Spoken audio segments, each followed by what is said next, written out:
দেশের প্রচলিত আইনের মধ্যে সবচেয়ে দ্রুততম সময়ের মধ্যে রামিসার হত্যা মামলার আসামিকে সাজার আওতায় আনতে সরকার সব ধরনের ব্যবস্থা গ্রহণ করেছে বলে জানিয়েছেন তথ্যমন্ত্রী জহিরুদ্দিন স্বপন।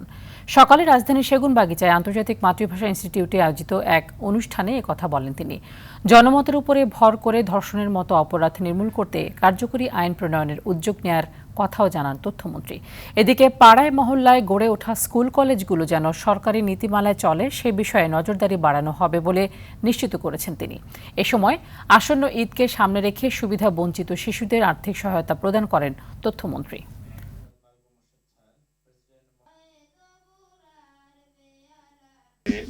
দেশের প্রচলিত আইনের মধ্যে সবচেয়ে দ্রুততম সময়ের মধ্যে এই অপরাধীকে সাজার আওতায় আনার জন্য সরকার সব ধরনের ব্যবস্থা গ্রহণ করেছে। আমরা আরো বেশি কার্যকরী আইন তৈরি করতে পারবো যাতে সমাজ থেকে এই ধরনের অপরাধকে আমরা নির্মূল করতে পারি।